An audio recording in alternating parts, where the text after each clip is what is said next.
City Council work session for the Sierra Vista City Council for July 14th, 2020. I'll call the meeting to order. And this is a meeting specifically requested by Councilwoman Wolf, and it's on a number of police training and education items. And what we're going to do today is we're going to start with an introduction by the city manager, followed by a briefing by the police chief, so that the council all is up at the same level. Then I'll turn it over to Ms. Wolf for her comments, and she's asked that we have a member from the NAACP, Mr. Isom, to come talk to us for probably not more than 10 minutes, Tony. And then we'll have some discussion. So that's how we're going to run the meeting. And yeah, you got swapped there, young lady. Sorry. Oh, okay. They didn't know we were having vacation. Okay, as the ladies get settled, I'll ask Mr. Patuchik to start the executive or the work session. During normal work sessions, we do not have a portion where people can address us at call to the public. So the call to the public is not advertised. Go ahead, Chuck. Okay, thank you, Mayor Mueller, members of the council. Over the period of, or a long period of time, I should say, it has taken a tremendous commitment on the part of the council, the 6 police chiefs that I've had the privilege of serving with, as well as the community, to bring our department to where it is today. Yeah, just some highlights of some of the things that have occurred over that period of time. The implementation of amongst the highest or the highest hiring standards in the state of Arizona for police officers. The implementation of our client service training program back in the 90s. The implementation on the part of the council of the Citizens Police Academy. Of course, the pursuit and then the attainment of CALEA certification and standards that are ongoing, and the implementation of body cameras for our police department. All of these not only take effort and commitment, but certainly a lot of taxpayer dollars go into those things as well. So that being said, and the strides that our department has made through the years, given the incidents that have occurred recently, it's proper to review our standards as CALEA calls for anyway, and certainly proper for the council to review those standards as well. So today I've asked Chief Thrasher to give you a presentation, and we're going to focus more in terms of education and training on subject management, which involves also use of force criteria and that kind of thing. And he'll provide the legal background and everything with regards to how we conduct business as the Sierra Vista Police Department. So, Chief, if you would Before proceed. he does that, Chuck, I want to thank you for those comments. And I think one thing that's important for everybody on the council to know and the public to know is that there's been a concerted commitment on the council year over year on funding the police force to an adequate level. So one, we get quality officers in, and 2, that we have the right procedures. The CALEA process is not cheap, and it took us a number of years to basically go through all the processes that they require, and that includes funding, and that was a commitment from your previous city councils, and it also includes the body cameras. Body cameras it's expensive. It still is expensive because we have to keep the evidence on hand and recorded properly. So this council has shown that they are committed to making sure that we have the best policing in our community as possible. Chief. Thank you, Mr. Mayor, members of council, members of the public. So as I was thinking and developing this and talking with council members to decide how to go about this, I thought the best course of action was to give kind of the background about how policies and procedures are developed, in particular regarding use of force, what we call subject management here in Sierra Vista, and then go through the whole process and what the legal responsibilities are regarding the use of force. So let's see if I can get this thing to work here. go. Hold on one second.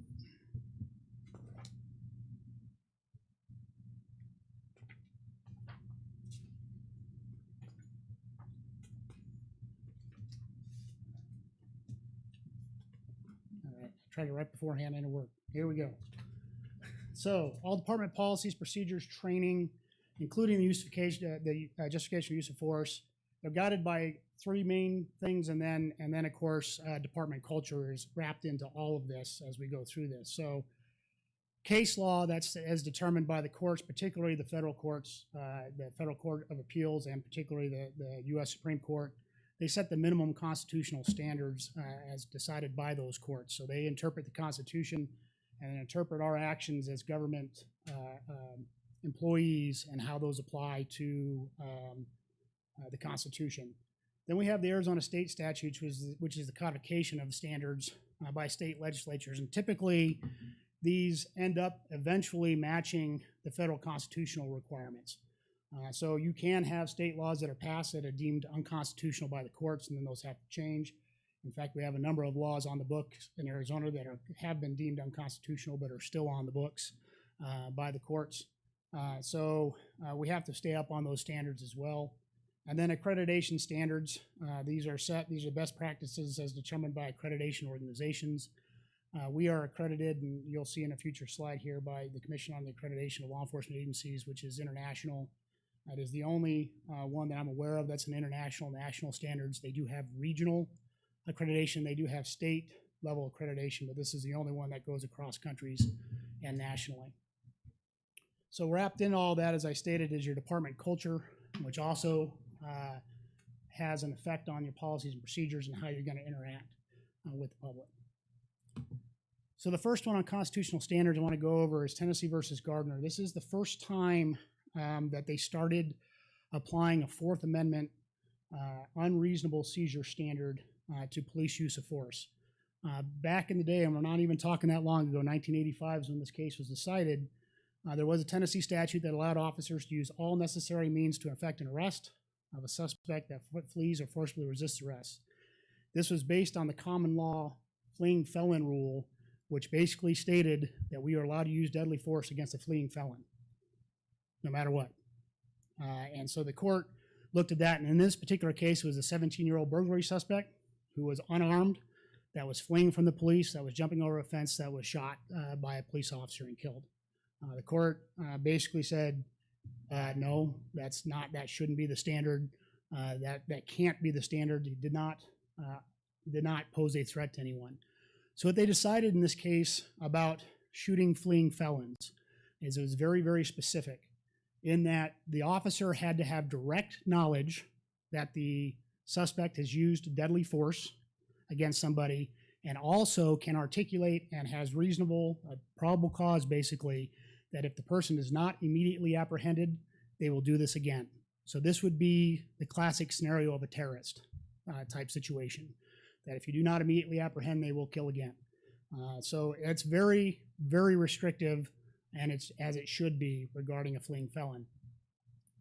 So the big case, the granddaddy of them all, and use of force, and all use of force by officers, not just deadly force, is Graham v. Connor.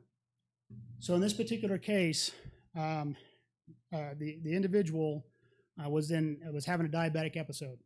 He walked into a convenience store, immediately walked out. There was an officer watching. Thought that was suspicious based on previous history of robberies and those type of things. Decided to follow this vehicle and eventually make a traffic stop. When they made the traffic stop, the individual exited the vehicle, started acting erratically. The officer did not interpret this as a medical issue. Thought it might be drugs or some other issue. Had the individual sit down, eventually cuffed.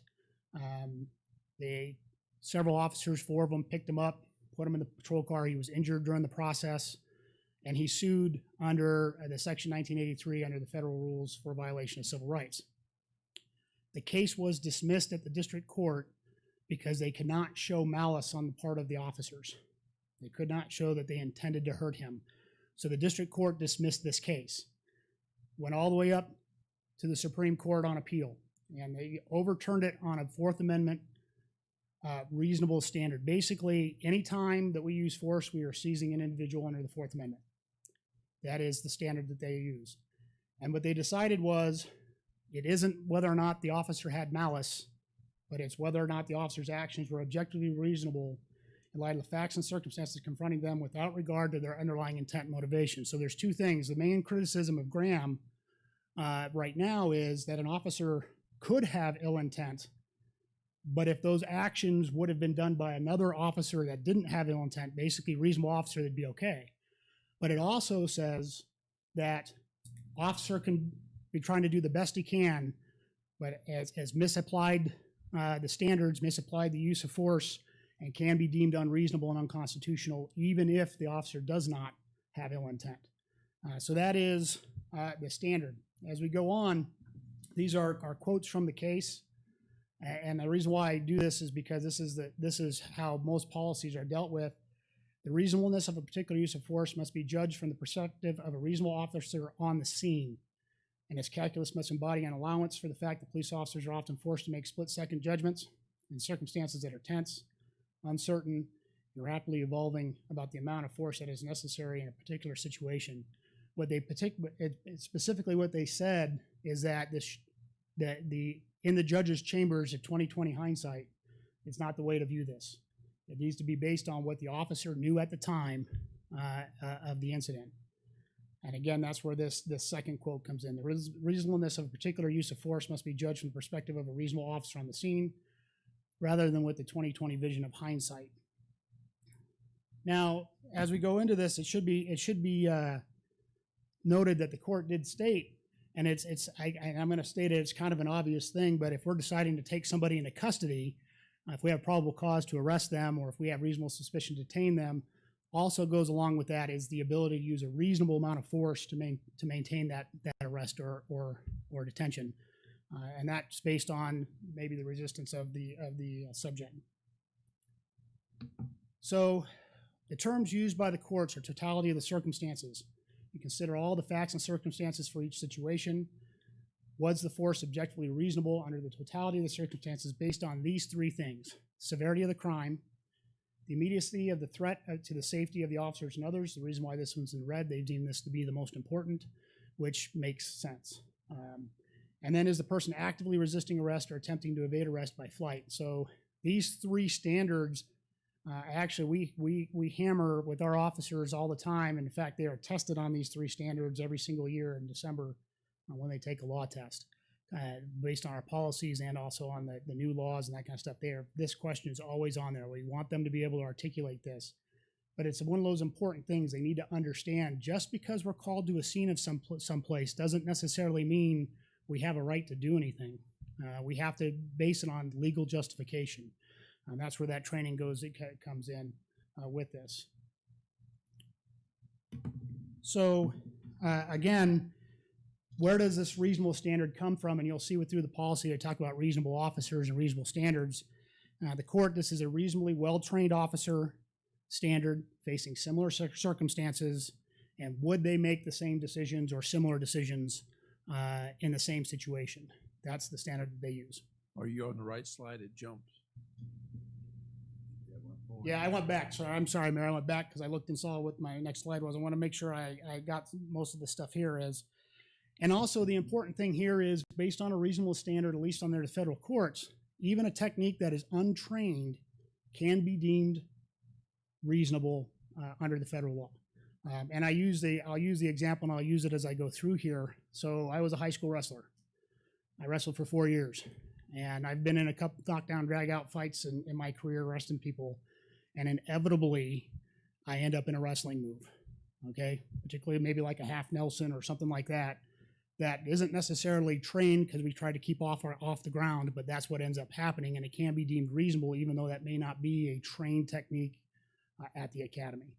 So those are the kind of things that they look at and of course you look at injuries, you look at all those kind of things as you go through those circumstances. So under state law, I wanted to go over this because it is very specific what they mean, and we use terms like in deadly force, we use deadly, imminent danger to the life of the officer or serious physical injury. So I wanted to make sure you knew what those terms were. So in Arizona state law, they define this is this is physical force. Okay. This does not include deadly force because they have one specific to deadly force. Used with the purpose of causing death or serious physical injury, or in the manner of its use or intended use is capable of creating substantial risk of causing death or serious physical injury. And the reason why I say that is, so in terms of police departments, okay, the baton and how we're trained with the baton are to hit major muscle groups, okay, thighs, those type of things. But in a deadly force situation, if we are authorized to use deadly force, hitting somebody in the head with a baton would be considered deadly force. It's in its manner of use, not necessarily the tool itself. So a lot of the tools that we have can be used in a manner that would cause death or serious physical injury. And it's a matter on our officers and the trust that you give them to understand when they can and when they can't use it that way, and under the circumstances they're dealing with. Okay, and those are deadly force situations, obviously, and again, that means you are being presented also with force against you or against a third party that could cause death or serious physical injury. So what is serious physical injury? I think there can be a lot of question about that. And so Arizona state law defines that as well. Okay. Physical injury that creates a reasonable risk of death or causes serious and permanent disfigurement, serious impairment of health, or loss of a protracted impairment of a function of a bodily organ or limb. So the easiest example would be, losing an eye. Would be serious physical injury. But you can go all kinds of things, regarding that, or even though we could use deadly force, say with a firearm, it doesn't always cause death, right? It can cause serious physical injury, but not death. So that's why this is in the statute. So this is kind of long, but this was more for your information to understand how state law justifies use of physical force in law enforcement. Okay. And again, if you look, they have a reasonable person would believe that such force is immediately necessary to effect arrest or detention or to prevent escape. Typically, when we arrest somebody, we're telling them as we are, putting them in handcuffs, what they're being placed under arrest for, or the statute allows for, would it be reasonable for them to know what they're being placed under arrest for or in detention for? And then, again, would a reasonable person believe that the arrest or detention to be lawful? And this is really mainly directed at the officer, but can be directed at the suspect as well. Chief Thrasher, if Yes. I can back you up at this point, just really quick.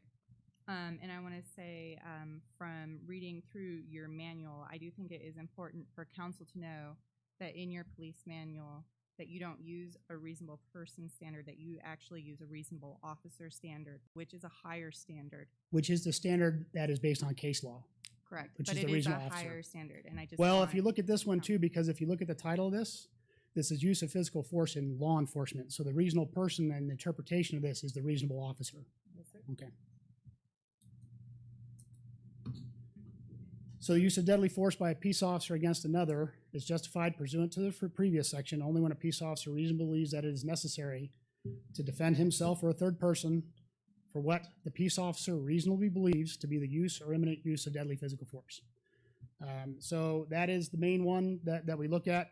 The rest of this, so if you look at the rest of this statute, so has committed, attempted to commit, is committing, or is attempting to commit a felony involving the use of or threatened use of a deadly weapon. It's attempting to escape by use of a deadly weapon. Obviously, they are trying to use that against the officer to escape.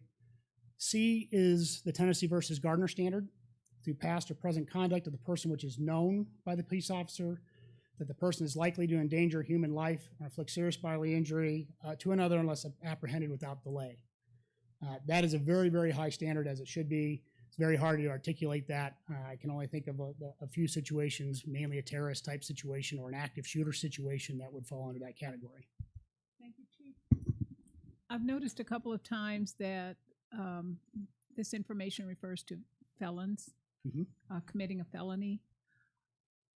What happens in the case of somebody, it's not a felony, but it's a crime? Right. So like a misdemeanor, you can start taking somebody into arrest. And what you'll see as I get into the presentation is the resistance that they provide can lead to some of this. So as an example, when we get to our basically the levels of resistance of subjects, you have what they have: active aggression, defensive resistance, the act of aggression would be attacking a police officer, which would be a felony in of itself. Okay, but then again, the officer is then able to defend themselves under the previous part of the statutes. Okay, Wait till you get to that sure. part. Okay, and then the last one, which I always kind of find interesting, especially nowadays, and I'm not sure if the state legislature will ever change this. It's necessary to lawfully suppress a riot if the person or another person participating in the riot is armed with a deadly weapon. I don't particularly like that one because it just says they have to be armed, okay, as part of a riot, not actually using or threatening the use of it. So I can tell you in the direction we give our training with our officers, they are told, especially in crowd control, their use of force is limited to direction by command staff unless there is a direct threat to their life or life of another person, then they can act. Real quick, Chief, does the number of participants affect the level of aggravation or level of, for that reasonable person or reasonable officer? So yes, I'll get to that in terms of what is deemed. Basically, each situation is going to be different, and each case is determined by the facts of each case. So, number of assailants has a factor. Size of the suspect, size of the officer, skill levels, those things will matter as we get into this, and we'll talk about that as we get into it. So accreditation. So I'll give you a little history on the department's accreditation, and I have with me here to answer any questions we need to is Jen Shrest. She's our CALEA administrator. She is vital to this program. She came on board as we were in the middle of our self-assessment and really helped us get through this process. She is a graduate of Michigan State Law School. She has been through all our Milo training. She serves a lot of times as role players in our training, so she gets that impact and knows how our training is regarding the impact of our policies. So she helps write these policies in conjunction with the CALEA standards and make sure that we have proofs as part of the accreditation process. They come in, they look at our policies, and then they want to have proofs that we're following those policies. And that's what her job is. She's done an exceptional job for us. We haven't had any issues. And every assessment, by the way, every assessment, they come in, they say, you know, we'd like you to make a tweak to this policy, a tweak to that policy, that kind of stuff, or we'd like to see another proof of this. And it's a really good process to kind of review our policies. Every year they come in, they look at our policies, and then they do a in-person assessment every 4 years now, which October is when we're supposed to? October is when we're supposed to have the in-person assessment, but of course that's not going to happen because of COVID. They're actually going to do it via online type stuff, and then we go to a conference. We have a hearing where we testify in front of them. That'll be in March, and then at the end of that, if they decide and they vote to keep us reaccredited, they'll do that. So here is how CALEA started, 1979. Okay, International Association of Chiefs of Police, the National Organization of Black Law Enforcement Executives, National Sheriff's Association, and the Police Executive Research Forum all kind of combined to try to get this going. This is a nonprofit organization that's made up of 21 commissioners from law enforcement, the public sector, private sector. They go through an entire process in developing these standards that we'll cover here in just a minute too. So these are the 6 major law enforcement areas. Let me take a step back about regional accreditation and state accreditation. There hadn't been no Arizona state accreditation until recently. Probably within the last 3 years, they developed a state accreditation. I actually call it CALEA Light. That there's less standards that they have to meet regarding different things. So we're taking a step back and waiting to see how those standards develop before we would jump on board with that. I will tell you from reading the initial ones, they almost match CALEA standards almost identically. Although there are some that they have additional or actually they have less standards. So, but these are the areas that they cover. The subject management would be in law enforcement operations section as we deal with this issue. So they develop the standards. They do literary reviews, evidence-based practices, analytical research. They have a committee, the Standards Review and Interpretation Committee. They go through this, and they go through this regularly. And they if they have proposed changes to the standards, they then bring those to the commission to put them out for public comment. They put them out for public comment from the public safety community and from others. whether or not those standards meet the best practices, and whether or not agencies can live with those type of things, and whether or not the public likes them and those kind of things. And then they will come back to the commission for a vote, with maybe some modifications to determine whether or not the commission adopts those standards. They're continually doing this. They're continually reviewing these standards, continually updating them, which is important in terms of continuous improvement of an agency. As an example, as we move from one edition of the manual to the next edition of the manual, there'll be changes to policy and procedure to meet those standards as we move along. So 743 total accredited law enforcement agencies. Canada, United States, Mexico, Barbados. We have 12 accredited law enforcement agencies in Arizona. We did have more. Interesting enough, the Tucson Police Department used to be accredited. They dropped it when they got their new chief. And Phoenix recently dropped it as well, right? Phoenix recently dropped it. I think Phoenix has more had to do with the amount of work that goes involved to stay accredited, to be honest with you, because it is a lot of work. It's a full-time job for Mr. Rust and for the rest of us, to be quite honest with you, to stay abreast of all these stuff and monitor it. So again, like I said, we had our initial accreditation in 2014. We were re-accredited in 2017. At that time, they did 3-year cycles. Now they do a 4-year cycle. And actually, in the 3-year cycle, they only came in once every 3 years to look at your stuff. And so now they look at your policies every year, and then so they do a quarter of your policies every single year, and they don't tell you which ones, and sometimes it's the same ones. And then they come back, and then you do your on-site and then the reaccreditation. So there are 13 standards of use of force and use of force reporting. So this is the first one. Again, you'll see reasonable force when force is used to accomplish lawful objectives. So it doesn't really matter if an officer is seeking an unlawful objective. The use of force is not going to be reasonable, period, and it's going to be unlawful. So that's the first thing, and that's why it's so important to stay abreast of case law and state law as you move through your career, because it does change. A lot of things have changed in my 24-year career on case law, particularly when it comes to search and seizure and in use of force. Things have changed a lot. So this is deadly force. When an officer reasonably believes the action is in defense of human life, including the officer's own life, or defense of any person in imminent danger of serious physical injury. So then they also want you to define reasonable belief, serious physical injury, similar use terms, which is in our policy as we go through. Written directive governs the discharge of warning shots. This is an interesting one. In this comment section of this one, it says, we highly recommend you don't do warning shots, but if you do, you need to be very, very specific about when you allow them and why. We do not allow the warning shots.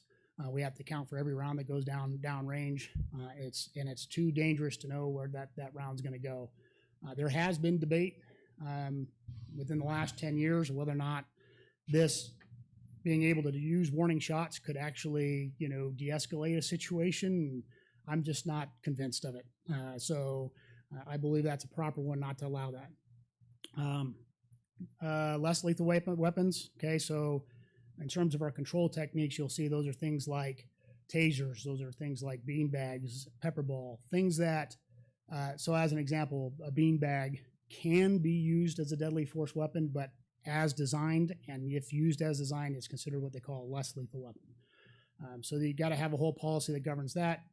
And then, of course, a policy regarding appropriate medical aid. I'll tell you, this is one of those standards. It's a no-brainer, and this is because, so many officers have messed up in the past where they don't actually give medical aid after using force, that you're like, why? Why do you have to have a written standard on that? Well, it's because that hasn't happened in the past a lot. So there is a standard regarding providing medical aid. This is one that's vital. This is one that I think has some agencies not wanting to adopt CALIA and any of these accreditation, is the reporting of the use of force. So when you look at these standards, anytime we discharge a firearm other than training or recreational purposes, anytime we take somebody into custody or something happens that results in injury, and if you notice, it doesn't say serious injury, it says injury, so any injury or death of another person, applies force through either use of lethal or less lethal weapons, and then applies weaponless physical force at a level defined by agency. At our agency, as you'll see as we get in here, we define that anything hard empty hand control or higher, and hard empty hand control will be strikes, kicks, those kind of things. They have to fill out a report, but if they use a lower level, like a control hold, and they take them to the ground and the person is injured when they go to the ground, they're required to fill out one of these reports as well.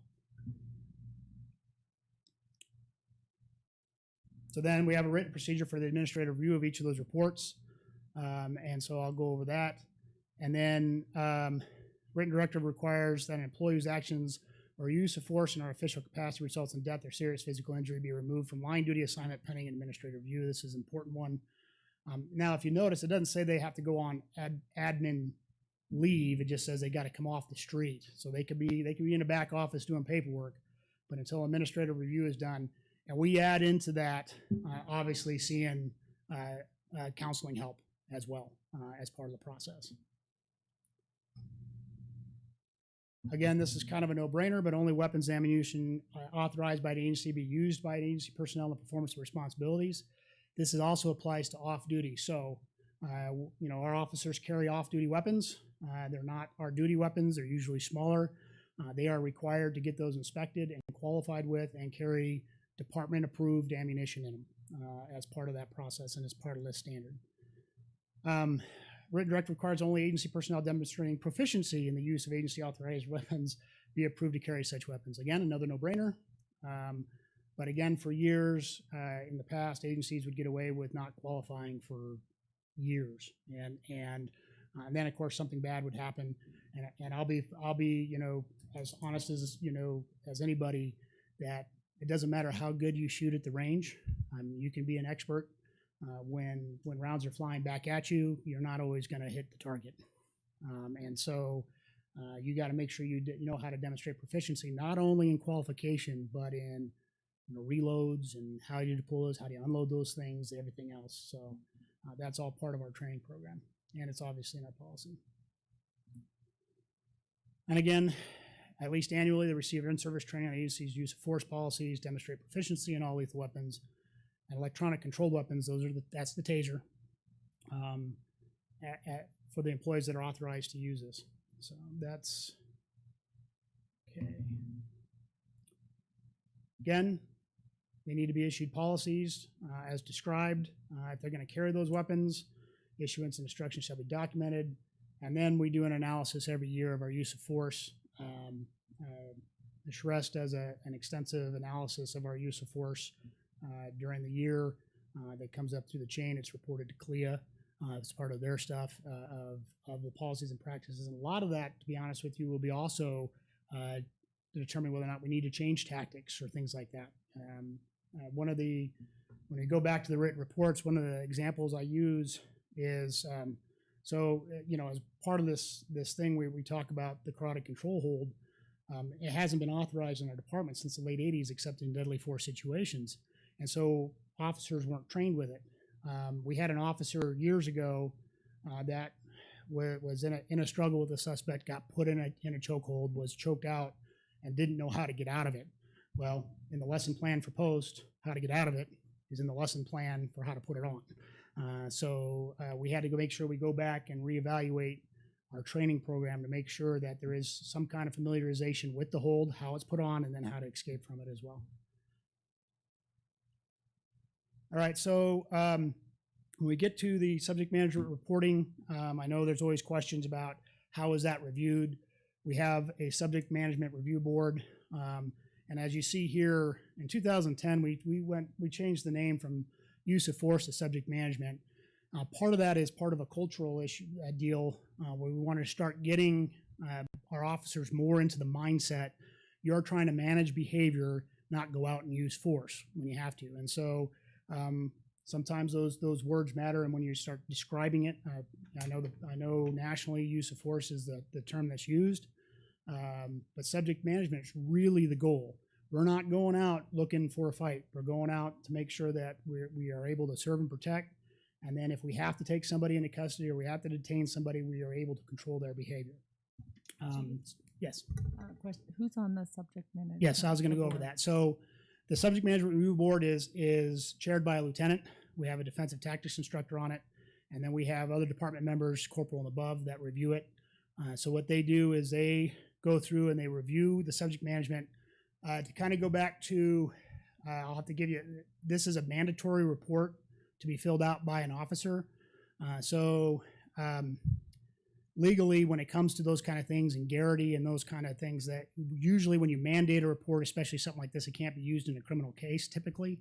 It's an order to write a report. So these things go, they're not used for that. If we think there's a problem with use of force, it goes to an internal affairs investigation. This is used only to determine whether or not the officers on the board believe that the use of force was reasonable and whether it was within policy. So they actually have a pretty good dialogue going back and forth. And, you know, I know Brian McIntyre, our county attorney, says that, yeah, our guys are pretty honest about whether they think this is a reasonable use of force or not. And then it comes up through the entire command shaft. So it goes to the sergeant, goes to the lieutenant, goes to the commander, goes to the deputy chief, goes all the way up to me to determine whether or not we believe that use of force subject management was justified and within policy.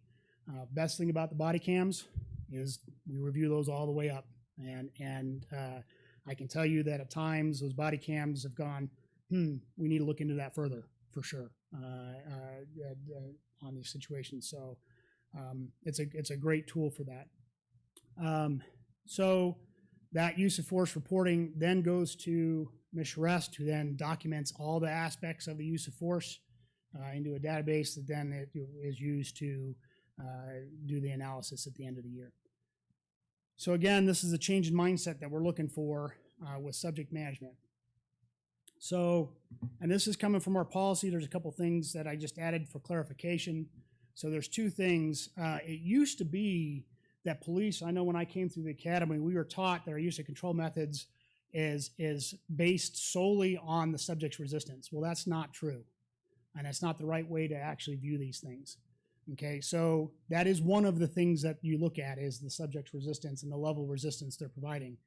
But the control technique used by the officer is reasonable based on the totality of the circumstances. And this is where we get into size, stature, skill of the officer, the subject, the tools that are available.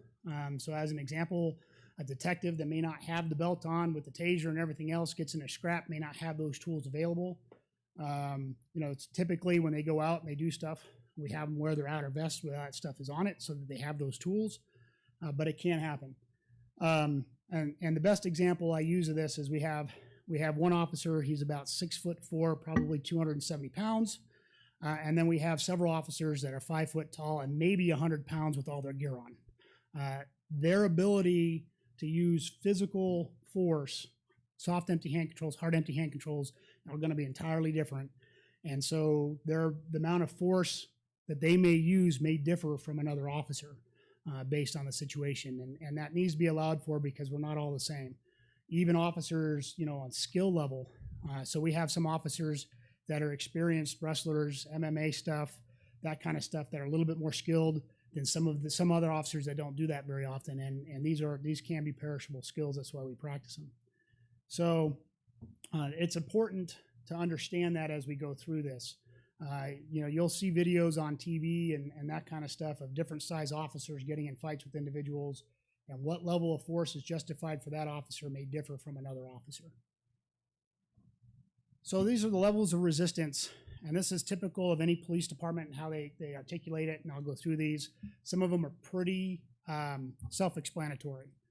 Psychological intimidation, okay, that's the person that's staring you down, giving you the stink eye, you're not going to take me type, so maybe even standing in a fighting position, right?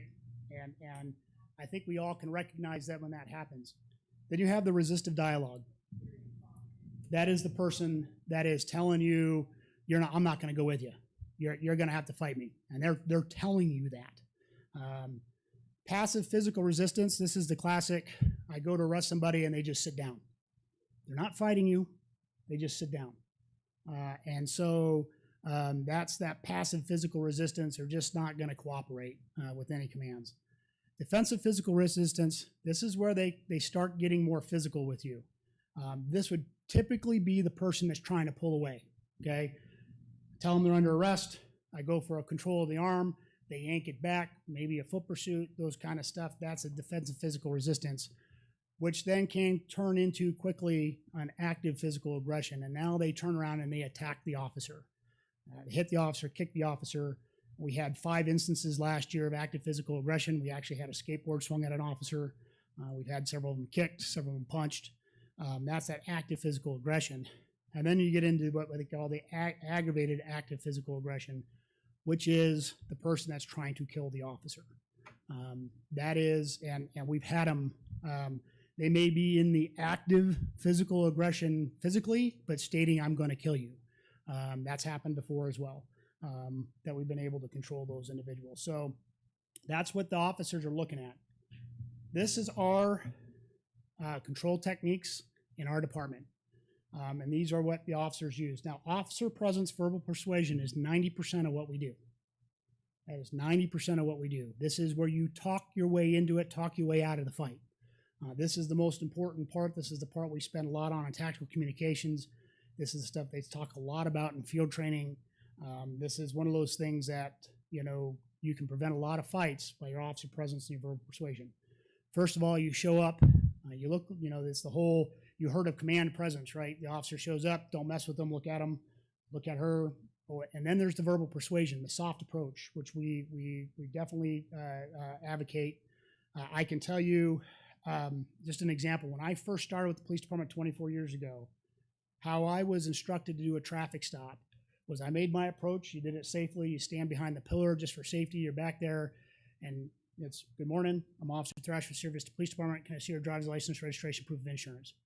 What's the first thing the person asked me? What did I do? And what I was trained to do back then, 24 years ago, was to say, as soon as you give me your driver's license, registration, proof of insurance, we'll talk about it. And the justification was you need to know who you're talking with, so you need that information before they drive off. But I'm telling you right now, it created a confrontation right from the get-go. Okay? Right from the get-go, it's a confrontation. So part of our tactical communications, we changed this years and years ago, and not every officer does it consistently, and we try to harp on this again. Now when I make a traffic stop, and you'll see me out making traffic stops. Good morning, I'm Chief Thrash with the Service Police Department. The reason why I pulled you over today was for speeding. Is there any particular reason why you're driving so fast? Are there excuses that I will buy? Yes. So this is the procedural justice thing that you hear about a lot. Procedural justice. People want to be able to explain themselves. Let's face it, they want to be able to talk their way out of a ticket, right? Okay? So you allow them to do that right from the get-go. Allow them to explain themselves before you ask for the driver's license, because I already gave the plate. They drive off, right? And we're going to end up getting them, chasing down a little bit, see what we can do. But those are the type of things that we talk about, that verbal persuasion. It starts it off softer. Here, is there a particular reason why you're driving so fast, or a particular reason why you ran the red light? Those kind of things. And, that's an important thing under allowing the people to feel like they have some control in that situation. Because I will tell you, when I'm in a different town, even when I pass one of my own officers in my POV, does my heart skip a beat? Yes, it does. Just like all the rest of yours does. And the first thing you do is do what? Look down at your speedometer, right? Right? Happens to us as well. So most departments don't list handcuffing or restraints in their use of force continuum per se, and I'll go into why we don't use continuum anymore. But it can be a use of force, right? So when you're handcuffing somebody, you're putting them in cuffs, injuries can happen, those kind of things. So we list it as one of our control techniques. Soft empty hand control. So these are pressure points, control holds. These are the escort holds. These might be where we take somebody down to the ground. If they start to pull away, we take them to the ground, get them cuffed, those type of things. Hard empty hand control. So this is if we're striking, kicking a subject. Now I'll tell you, and I was a defensive tactics instructor since 1999. I do not like hard empty hand control because inevitably the officer gets hurt more than the suspect does. Broken hands, broken stuff, those kind of things. And so when the taser first came into being, okay, the taser was put in between soft empty hand control and hard empty hand control because they wanted to prevent those kind of injuries. Well, that's no longer the case. Ninth Circuit Court of Appeals has determined that the taser is an intermediate level weapon up there with the baton, so you cannot use it in the Ninth Circuit. You can in other parts of the country at lower levels, but not at the Ninth Circuit where we are in those instances where trying to prevent it from going into that hard, empty hand control. So again, change in the law based on the court decision that we have to keep up on, making sure that our officers are available for that. So chemical agents, that's our OC spray. Most of us have it on the belt. I don't think it's been used in 3 years, partly because once you use OC spray, everybody gets sprayed, including the officers. The taser, impact weapons. So these can be anything used to strike somebody, but typically it's the baton that you see on most of the officers' belts. Very, very rarely used. The pepper ball system can be used in 2 separate ways. It can be used as chemical agent only. So you shoot the pepper ball maybe above them, hit a wall, let the powder drop on them, or it can be used as an impact weapon for pain compliance, where you actually hit them with the pepper ball in the belly or the chest. Tell you the officers, if they want to use the system, have to take 3 to their belly with just a t-shirt on, so they know what it feels like. Just like I've been tased twice as part of my training. The beanbag, obviously a very high level of force. This is a 12-gauge shotgun that shoots a drag stabilized beanbag. Very high level of force, can do a lot of damage. These things are typically used when probably at some point deadly force could be justified. This might be an individual with a knife that's at a significant distance. You don't want to get too close. They're not complying. They're being erratic, those kind of things. It's a pain compliance thing. A lot of times those individuals it doesn't work well on, and we know that as part of our training, because if they're in that erratic stage, a lot of times that pain compliance doesn't work with them. So what you're looking for is a disabling type thing, which is where the taser comes in, because it actually it locks up their muscles. But you have to be within 20 feet to use the taser, so you have to be a lot closer. Police service dog, obviously way up there. We're talking about bite dogs, okay? And then deadly force. And the reason why deadly force is listed there and not, say, firearm is because we can use anything as deadly force. The one example I use up in Marana a number of years back, there was an individual that stole a firearm from a store, was walking down the street and was shooting rounds off in a heavily business area. He was just shooting rounds off. The officers respond. So the officer's now stuck with a choice. This guy's going around shooting off this rifle. He could get in a gunfight with him, and who knows where the rounds go. So what the officer decided to do is hit him with his car. And actually the guy had less injury probably from getting hit by the car than getting shot, and then we didn't have to worry about the rounds going down. That's not something that's listed in policy. It wasn't something that's in training. Certainly reasonable, certainly took care of the situation, certainly deadly force, which was justified in the situation. But again, one of those examples. And then any of these tools, impact weapons, can be used in a deadly force manner. Strike to the head, strike to the neck, strike to the kidneys, those kind of things. Pepper ball system, bean bags, if you accidentally hit somebody in the eye, head, those type of things, those are deadly force type situations. So that's why it's listed as deadly force and not specific type things, because when an officer is presented in that situation, it's going to be whatever tools are available to them at the time. So this is the historical use of force continuum. When I went to the academy 24 years ago, I went to the Phoenix Police Academy. This is what they had listed. And they spent a lot of time on it because one of the problems with it, and the Police Executive Research Foundation did some research into this, and what they found is this continuum actually leads to more excessive use of force. Because what in officers' minds as they look at this, they believe that if dialogue doesn't work, I have to step it up. Then if empty hand technique doesn't work, I have to step it up. And then if impact weapon doesn't work, I have to step it up, instead of doing a reevaluation of the situation as it moves on. Years ago, we started to get rid of these things and start training a more decision-making model. And there's a lot of them. There's the channel model. You stay within this course of reasonableness. There's all these things you can use. There's a free float model where your control techniques are in the air and you pick one out based on the situation. None of them actually really kind of deal with this. This was the pressure point control training. This is the first certification agency I was certified on in defensive tactics. And I don't really like this one either. At the point where I was looking for these things, I was to describe how we do it in Sierra Vista. Basically what this one says is you can step into this anywhere. So as an example, I jump out of my guy pulls a gun on me and is pointing at me, I can just step right up into pulling my handgun and dealing with them or doing some kind of lethal force instead of running through the process.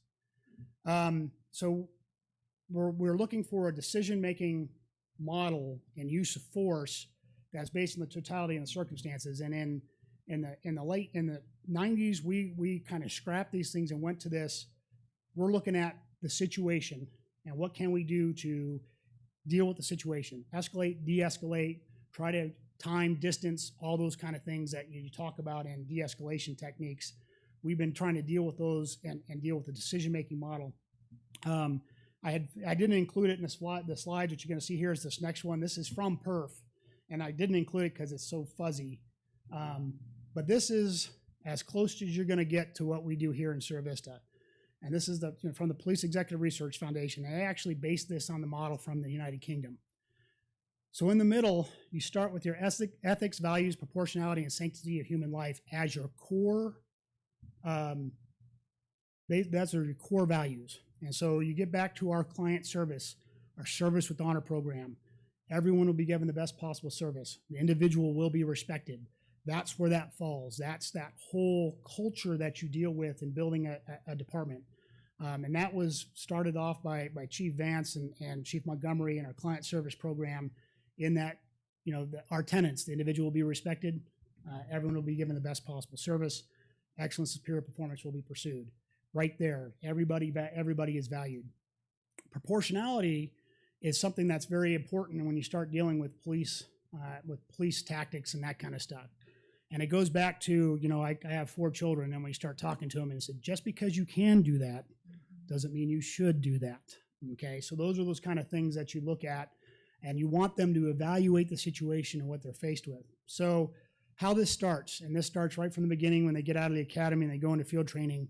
You get dispatched to a call, you start collecting the information, but you start running through scenarios in your head.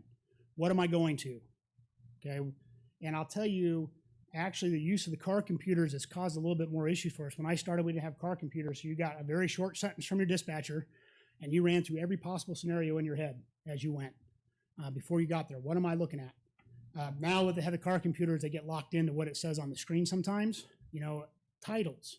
So a dispatcher puts in, an armed robbery. Well, maybe it's not armed, but what is in the officer's head at the time as they're responding, right?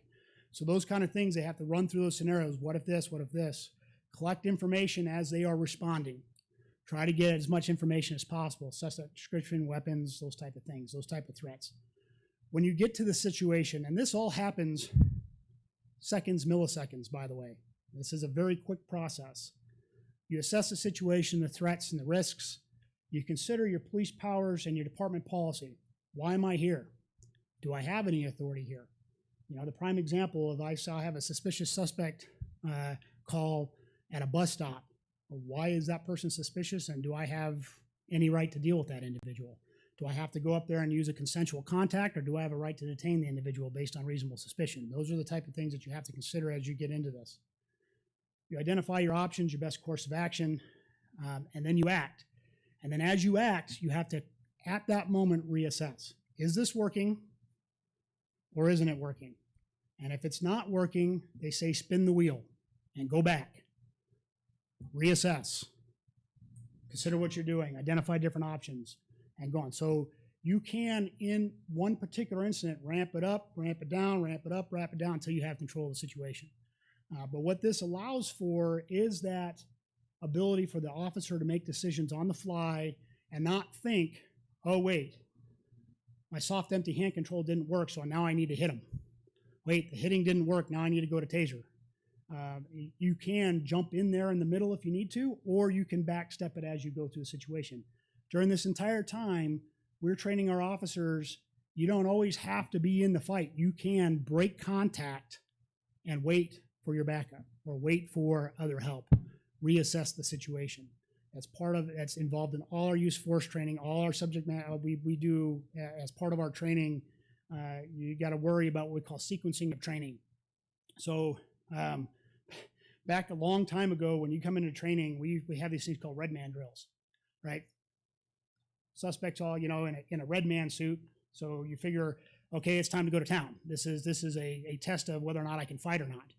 Well, so what would happen is an officer would walk in, they see a guy in a red man suit in a scenario, and what does he automatically think you got to do? Step it up. And so part of that training is to give them all their tools And you step in there and there's a red man drawn, and the solution to this problem is to talk your way out of it. Very important in part of what we do. And if you give them all their tools and all their scenario-based training, then they can step it up and step it down as they need to. But if I only gave them a firearm, when they go into a force-on-force situation, what's going to typically end up happening? Okay, they're going to go to the firearm. So this is the best, closest to what we've been doing since I've been involved in defensive tactics training. And what we do is we have individual defensive tactics training, we have individual firearms training, and several times a year we combine them. So we have a full force-on-force, scenario-based decision-making process. All the officers actually watch what's going on, and so that they can learn from other people's mistakes, have that conversation, have to do those after-action reviews of all the training, so that when they get out on the road and they're presented with the situation, they're less likely to make a bad decision. Now, important in all this is classroom training and scenario-based training that I give you isn't going to be what they're always faced with. And in these dynamic situations, they have to kind of view what they're seeing, what they're dealing with. A couple of the examples, that I can think of when it comes to use of force. I tell you, in this decision-making model training, if you can extend the decision-making process for an officer by milliseconds, it pays dividends in the lives of the public and the lives of the officers. And what I mean by that is the more training you give them in this doing it this way, where they have the confidence to make those decisions, they can wait just a little bit. So, example from my own personal experience when I was a patrol officer. I had a call of a domestic call in one of our mobile home parks. It was about midnight, and the call came out that a male was beating a woman on the ground with a baseball bat. I'm responding code 3, lights and siren. It's dark. I get in the mobile home park. I see somebody run in front of my car, and I see someone chasing that person with a baseball bat. All right, so the person that's running trips. The person with the baseball bat gets right over top of him. I'm out of my car. Baseball bat, deadly weapon. Can it cause serious physical injury if strike to the head? Absolutely. My handgun's out. I'm yelling commands. I'm yelling stop. This person's getting ready to hit the person with the baseball bat. I'm getting ready in that decision-making process to shoot this individual as I'm yelling out commands. This individual sees me out of the corner of their eye, sees the lights flashing, whatever, drops the bat, okay? I was waiting until that last possible moment, and this is all very, very fast, okay, to determine whether I was going to shoot that person or not. Could I have been justified? Could I have been deemed reasonable by a court? Absolutely. The suspect was the one on the ground, and the one chasing him was a neighbor that took the bat from the suspect and started chasing them. Okay, would have felt really bad at that point. If that would I have been justified legally? Yes. Okay, but in that particular situation, that allowing to extend that out, something was up. In my mind, I'm like, that's not a woman on the ground. The call was a woman was getting beaten up with a baseball bat. What's going on? What's the situation? So. And every officer can tell you many of those situations where, and we just recently had one, probably 3-4 months ago. We got a call of a young man, a teenager, that was distraught or appeared to be drinking and distraught. The officer gets there by themselves. The young man is sitting on the ground. He looks at the officer and says, "Sorry to do this to you," and pulls a gun on him. As he did it, he pulled it like this and put it in his lap. And the officer talked that kid down. Could have at that instant used deadly force, but talked that kid down. In his mind, he says, the kid says, "Sorry to do this to you." He doesn't want to do this, and then doesn't directly point the gun out, but pulls it out and enough that it looked like it was coming out at him at the time. So those type of things happen. And we've had subjects, gun on their hip, put their hand on their gun, like they're going to draw. That training allows us to wait the last possible second to make those decisions. So, Hey, Chief, thanks for the real quick question on this. And I wanted to hit it while I was up here because this is what you currently train. A lot of people in the news, a lot of people around town, a lot of people in our country say, in the heat of the moment, you hear all the time, in the heat of the moment. I know in 21 years in the Army what the heat of the moment means to me. In the heat of a moment, a lot of people think you get carried away with what you're doing.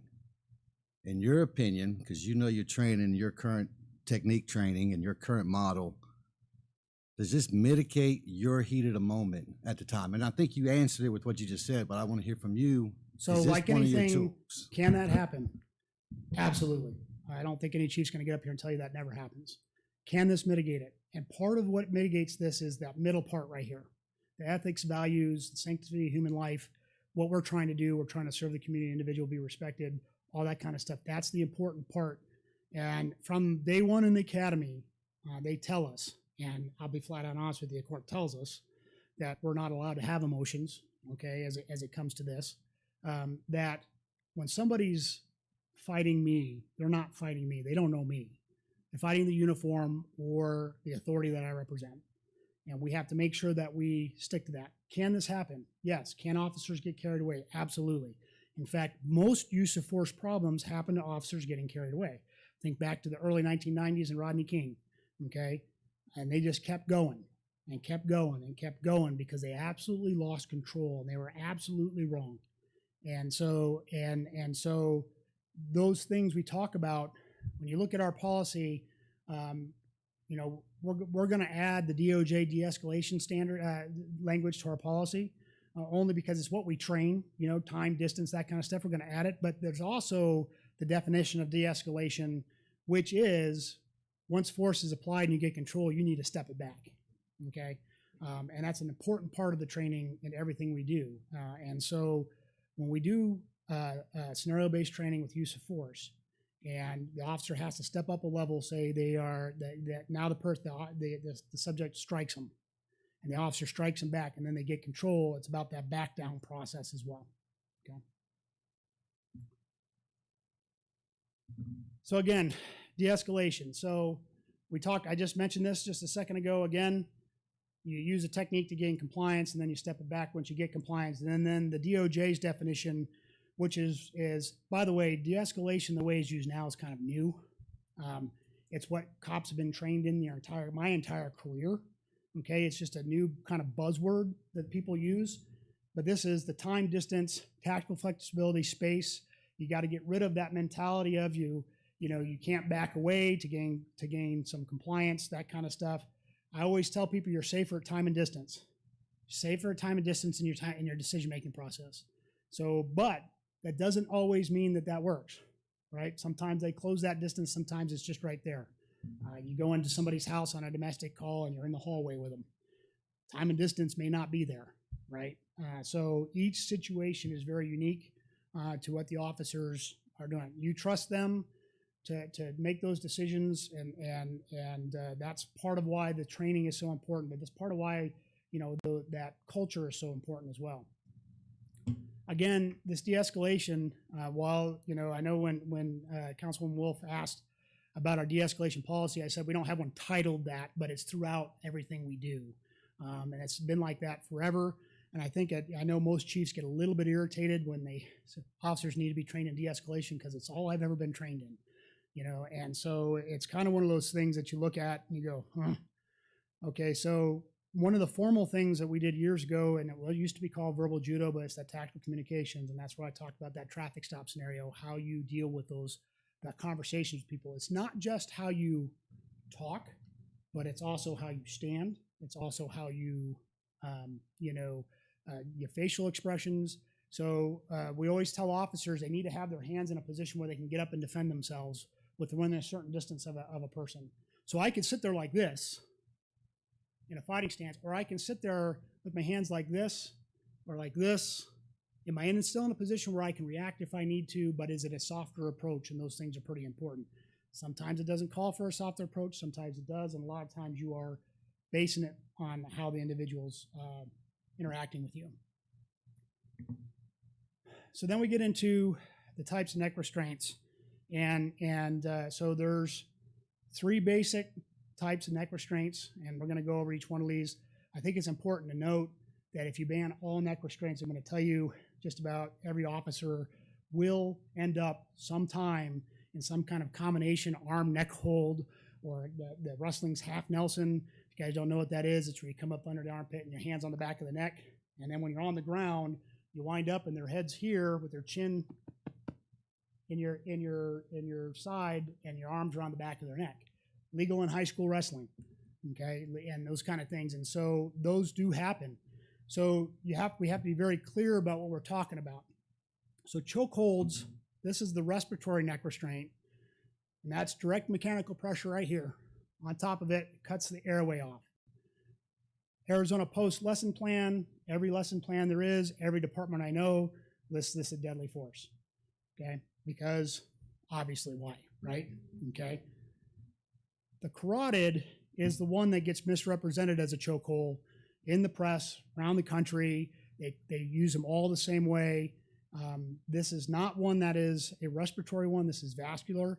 I have been put out by this when I became an instructor, okay? Gives you a heck of a headache, I'll tell you that right now. But so what this does is this limits the circulation up to your brain, so it makes you go unconscious. Anywhere from 3 to 10 seconds it takes to put on an individual. I think I was at 4 before I was out, okay? It takes about 20 seconds to 30 seconds to regain consciousness, and the idea is to gain control. A lot of agencies have used this. Phoenix PD had this as part of their and had trained it for years, just recently suspended their policy on it. Chandler PD still allows it as part of that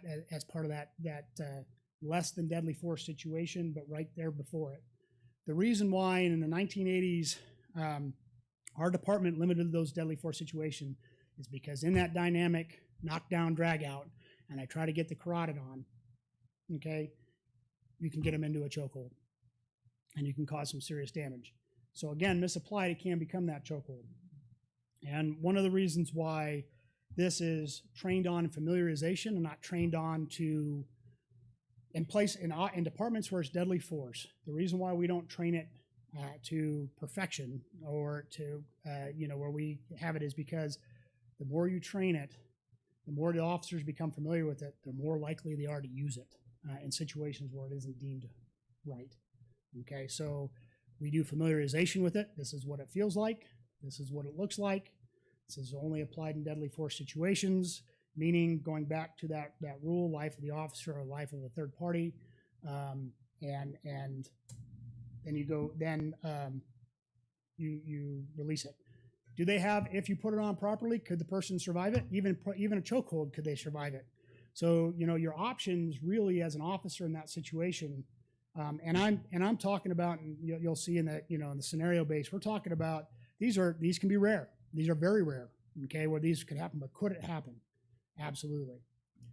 So the other neck restraints, these are restraints that do not restrict breathing or circulation. They don't risk serious damage to the structures of the neck. Again, wrestling half Nelson. When I say a combination neck arm hold, I could be in front of a person charging me, tries to take me down, tries to tackle me. I can get their arm and their head like this, kind of a combination headlock, or even a headlock that's not restricting the airway would be those situations. Now, again, these are situations where the person is using active physical aggression or aggravated active physical aggression against the officer. This isn't somebody that's just not being compliant. And I think, what's happened in this country, what happened in Minneapolis, this is a person that's handcuffed now down on the ground, and the individual's got his knee on his neck. By the way, the knee hold is not something that's ever been taught in this department. I don't know any agency that teaches that. We teach in handcuffing that you may end up putting a knee in between the shoulder blades and the small of the back once you get control, and then you let off.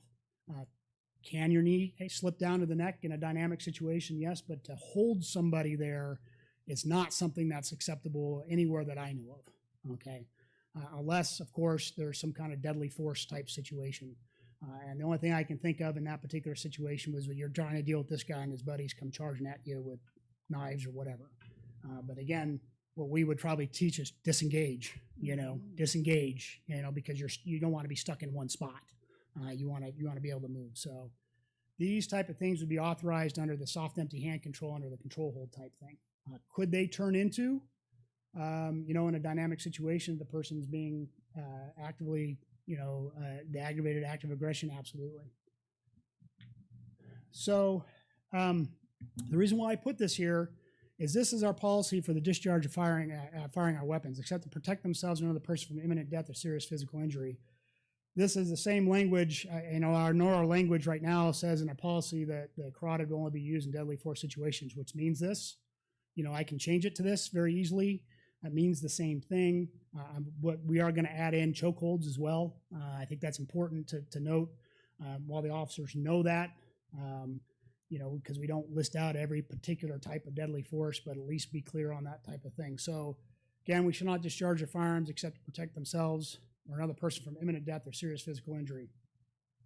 So shooting at moving vehicles. So our policy prohibits it unless necessary to do so to protect the life of the officer or others. We direct the officer to shoot at the perpetrators using deadly force or and not others, and not the structure of the vehicle. There's a lot of debate. Even in the police world about, shooting out tires, shooting out this, shooting out that. Of course, those are only, you should only be authorized in deadly force situations. Why are you firing your gun, right?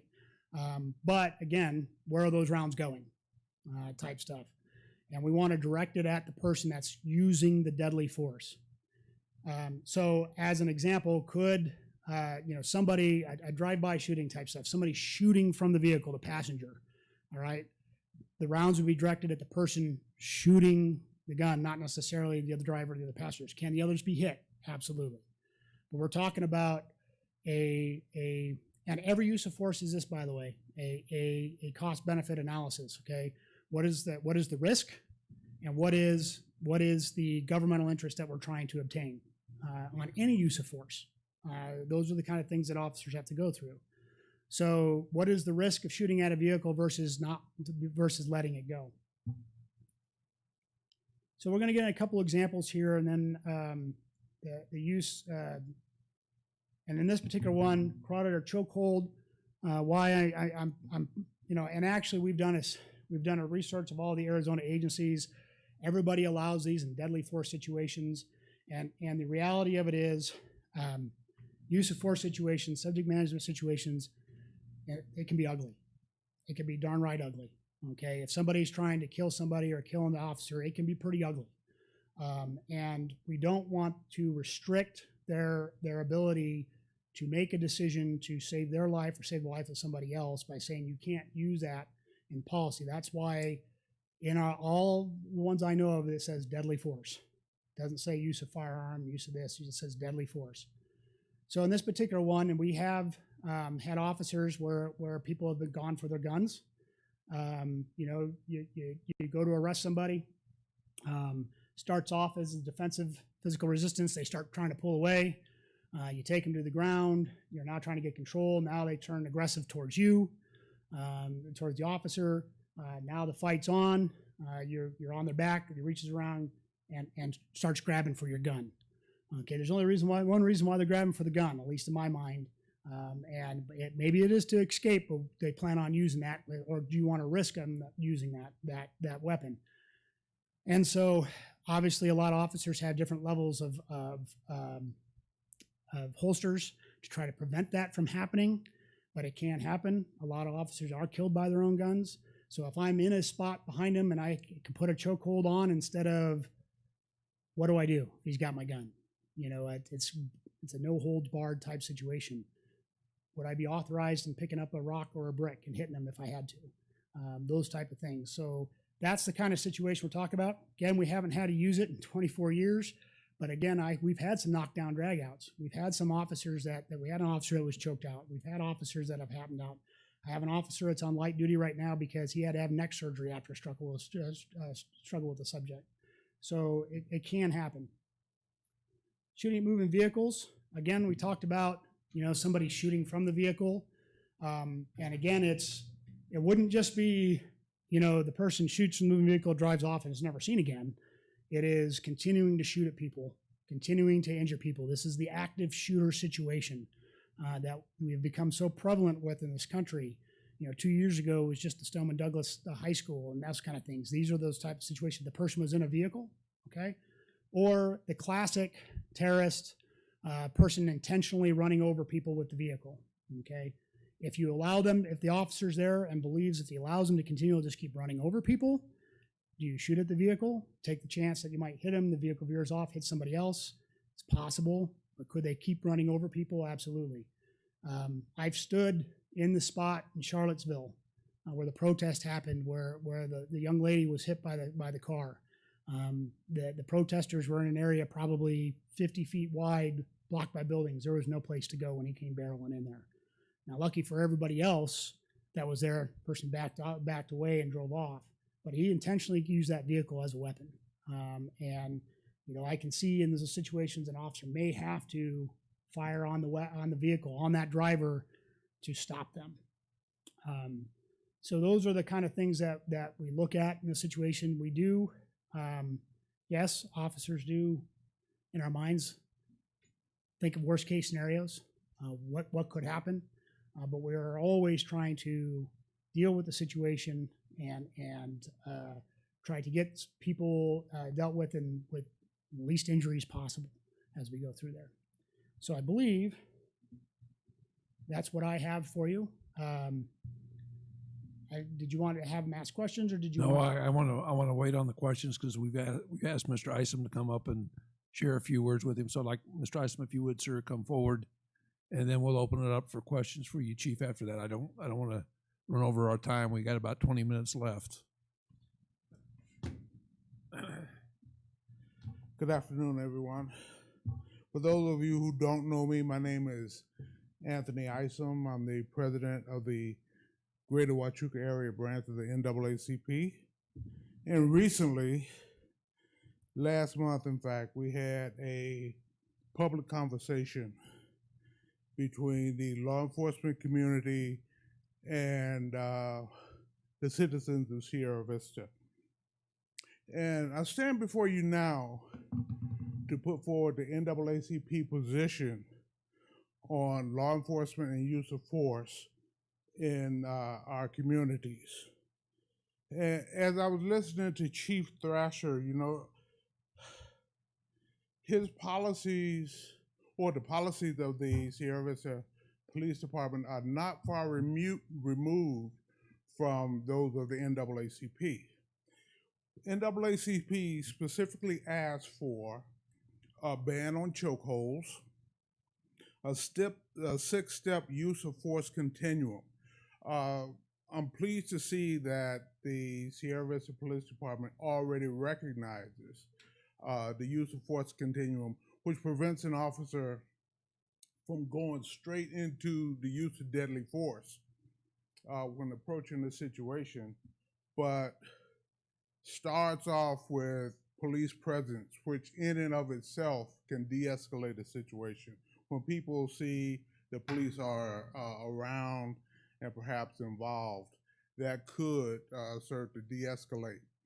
And there are several use of force continuums in use around the country, and the Sierra Vista Police Department uses one particularly advocated and supported, or he mentions one particularly advocated by the NAACP, and we think that's good.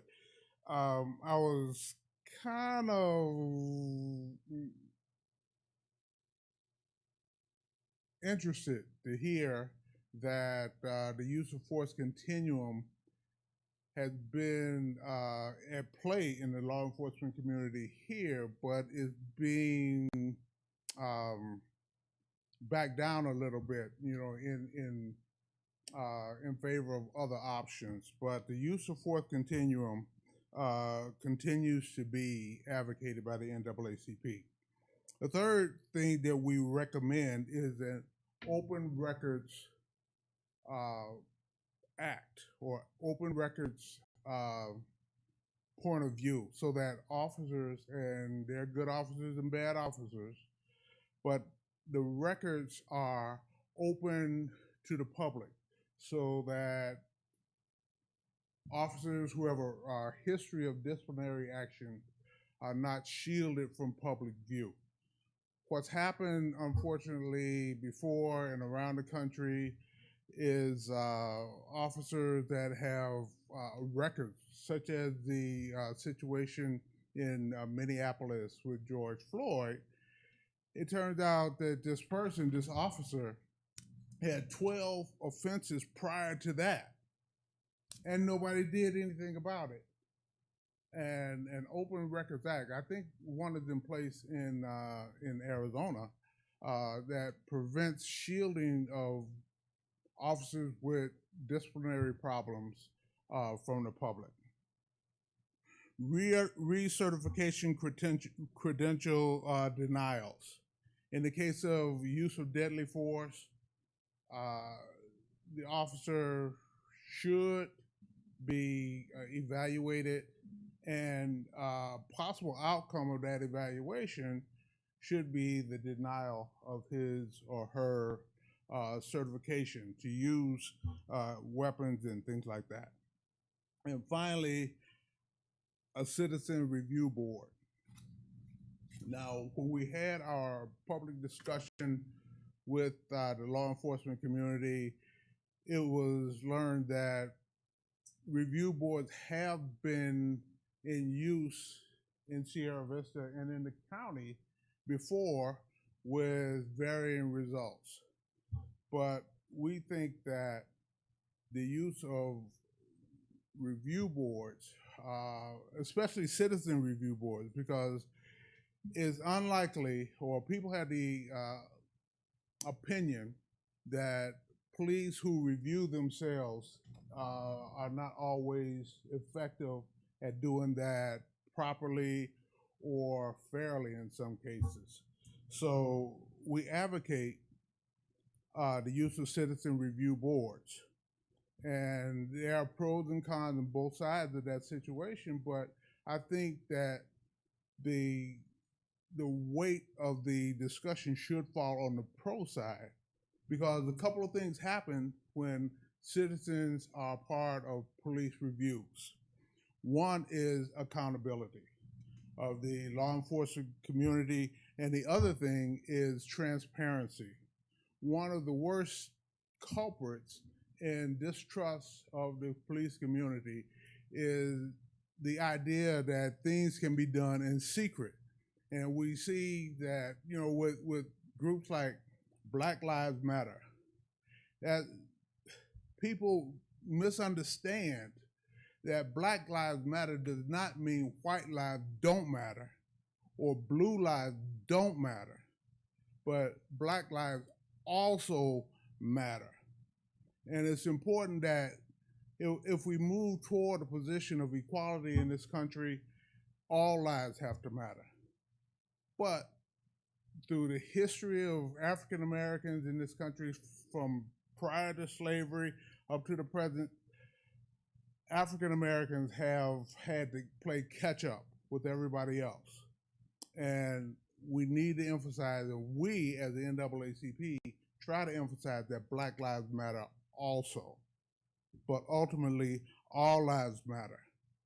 Okay, so it's important to understand also, and the final point that I want to make is that review boards are successfully in place at more than 300 communities in this country, and they've been implemented well. There's a sense of transparency. There's a sense of increased trust in the community. Now, I am so proud personally of the fact that Sierra Vista Police Department, nor has Cochise County Sheriff's Office or the Arizona Department of Public Safety, I'm proud of the fact that they haven't been in national news like many of the other places. But places like Minneapolis, Minnesota, for example, you know, they have issues, and it takes the death of a citizen by choking to wake up not only Minneapolis, but the entire world to the fact that we need to revisit these issues.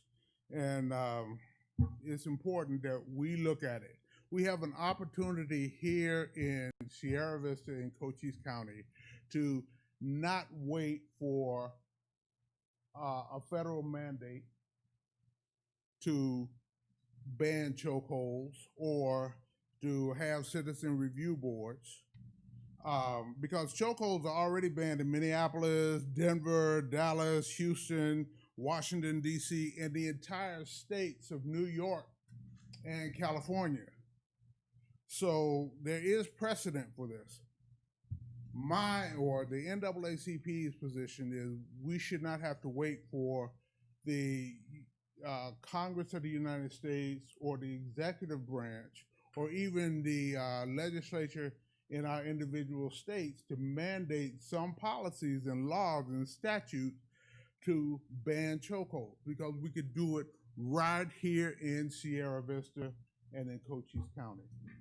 We can start by being the leader rather than the follower on these issues. So with that, I'll take my seat, and thank you for all that you do, Chief Thrasher, Mayor, City Council. I appreciate everything, but we have a long way to go, but I'm glad to see that the government in Sierra Vista has not closed the door, and that you are willing and able to listen. So thank you. I appreciate it. Thank you, Mr. Ison. We appreciate it.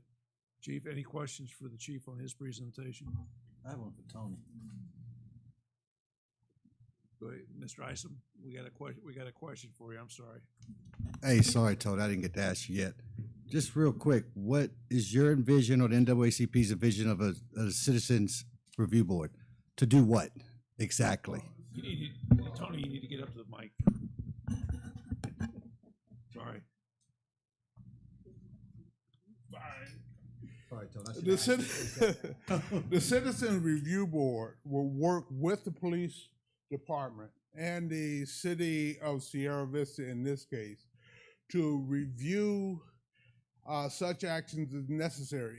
Policies and procedures have to be established for vetting those people that are on the review board, to look at the excessive use of force used by the police department, and to make sure that there are policies in place that are recognized both by the civilians and the police department, as well as the city government, to outline the policies and procedures of reviewing police actions.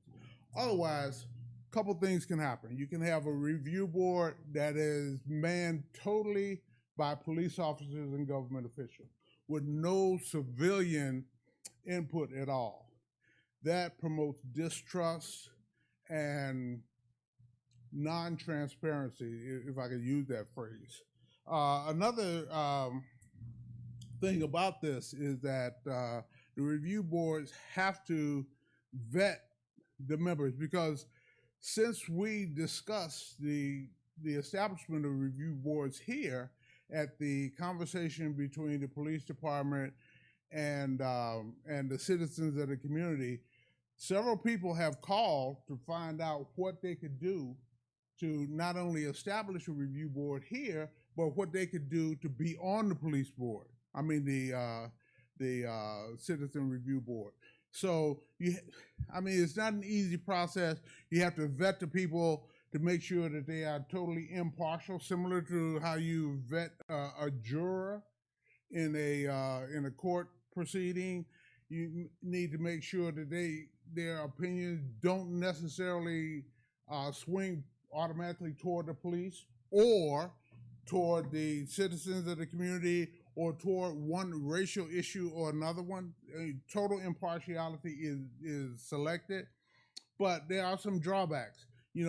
Once you have the communities that have reported on this have reported that the workload of a citizen review board is actually very high, because a lot of cases end up before the review board and people get burned out just listening to this stuff.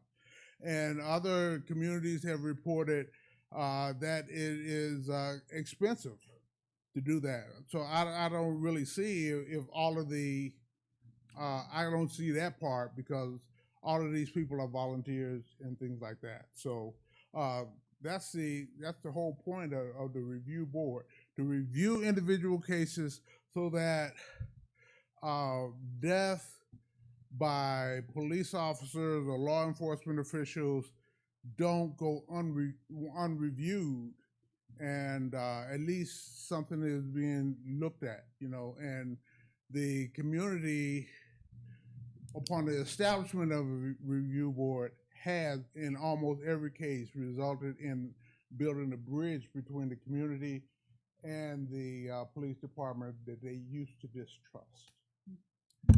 Thank you, Tony. Thank you, Mr. Isom. The subject of today's meeting is not police review boards. It's the training and the establishment of the policies that we're going to talk about with chokeholds specifically. So Okay. you got a little leeway that time, Okay. but we need to get back to the chief. We are over time.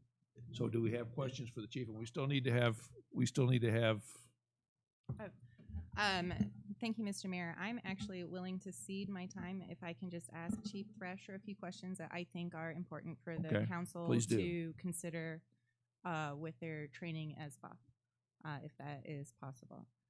Chief Thrasher, one of the things that I think is really important with what you've gone over, but you didn't cover it today, is talking about the resiliency standards for your officers. And the reason that I think this is important is we're talking about deadly force and we're talking about these things, but how do we take care of our officers to make sure that mentally they are in a good space to understand when you can use deadly force and when you should not? Sure. Yes, thank you. So we do have a what we call, lack of a better term, peer support policy. It's actually a critical incident policy regarding these type of situations, and it doesn't necessarily have to be a deadly force situation. It could be one of the things that we always look at police department is the cumulative PTSD issues, post-traumatic stress. So the cumulative effect of dealing with some of the things we deal with, deaths of children, those kind of things that can affect them. So we have a peer support policy in conjunction with the fire department regarding that. We do, if we start recognizing issues, we do have the ability to send them to counseling. We also have the employee assistance program as part of the city, which are referred to. Typically, those would be sometimes even a substance abuse, like an alcohol issue, those kind of things. So we look heavily at those. We have a program called Guardian Tracking, which is basically all entries, a good or bad on the officer, go into this, including significant emotional events, where we track those things and understand and track the performance of officers. So typically, the first thing we see, we have what we call an early intervention system that we start seeing when an officer starts having issues is a reduction in performance. Say they dropped off, stopped making traffic stops or something like that. Or in particular, one of the things we do is coming back to subject management, those subject management reports that we have them author, if they get to a certain number during a year, it flags that we have to automatically go re-review all those and make sure that there isn't an issue with the officer. So this can be, depending on the unit that they're in, if they're in a drug unit, they may have more uses of force in particular, like if they're doing high-risk stops. So every time, just so everybody knows, every time an officer pulls their handgun out, even has it at the low ready, they have to fill out a use of force because it is a threatened use of deadly force. So if the tactic is on a high-risk stop, the guns are out, everyone fills out a report, and they have to individually justify why they've done what they've done. So all that's important in making sure that the officers are in a good state of mind, and that's also part of our training. We go through, as part of our service with honor, we also go through training on emotional survival for law enforcement, and we also every year train in mental health, including suicide, for not only the public but for officers. So. Thank you, Chief Thrasher. My next one is Mr. Isom touched on this briefly, and you touched on this as well. And I know we spoke at length sometime previously. And you did say that due to the CLIA standards, you do take all of this information and you do put it into and compile stats, and that is something that you would be willing to allow council to have. Absolutely, it's public record. We can forward those to you. They're also part of our CLIA report in terms of what we use and that kind of stuff. Obviously, our analysis is a little bit more in depth than the CLIA one. Part of that is looking at making sure that whether or not policies need to change regarding different things and what kind of force that's being used. Thank you. Thank you, Mr. Mayor. Any other discussion? Yes, sir. Hey, Chief Thrasher. I know we talked already, but in case some other council members or the mayor don't know, we are part of the FBI reporting database. Can you explain what that is and why that's important and for us as a city? All right, so there's a couple different things. Obviously, there's the uniform crime reporting to the FBI, but 2019, the FBI initiated what they call a use of force database. Now, it's very limited, and in my opinion, it's not going to do a ton of good because it only limits us reporting death or serious physical injury. And there's so much more force that's being used by law enforcement that doesn't result in that. So it is deadly force or force that results in serious physical injury. The only things that are being reported in the database. We are a member of that. It started 2019. We haven't had any of those to report to them during that time. But it's slowly moving. That came out of the 21st Century Policing Initiative for that national use of force database. A couple of things that I just touch on real quick about officers and poor officers and recertification. Arizona has a state law that normally when you start doing a background check on an employee and you call their previous employer, what do they tell you? They tell you, well, they worked here at this date, this time, they're eligible for rehire. I can't tell you anything else. There is a state law for law enforcement that if somebody that used to work for me or is currently working for me tries to get a job at another agency, we are required to tell them everything we know about them. So their whole file, including all IAs, get opened up. So it prevents maybe an officer that we may have let go or an officer that quit that may have had some issues from going to another agency. And of course, Arizona Post has their ability to report that to them, and they also have an ability to take their certification if they violated a post rule. So, Thank you, Chief.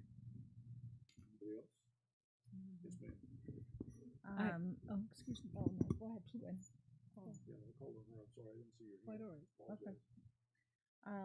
Just a question that came to mind for me while Mr. Ison was speaking was, don't we already have a fatality review board? in place? that is for domestic violence specifically. Okay, so that is, and what they do is they review cases of domestic violence that resulted in fatality. That's what you're referring to, where they're looking at different ways to handle those situations from a holistic standpoint. So it doesn't have to do with police use of force. Okay, but it does. So How does it interact with police policy? I guess. So all that does is actually it recommends training and different things on dealing with domestic violence situations. So it's not something that has any kind of mandate or that kind of stuff. We participate that as a partner. So to determine if there's a better way to investigate or deal, particularly with very high stress or fatality type, where we have what we call a high lethality assessment in a domestic violence situation. What we do have regarding use of force, obviously, is the use of force board that we have, our subject management board that we have.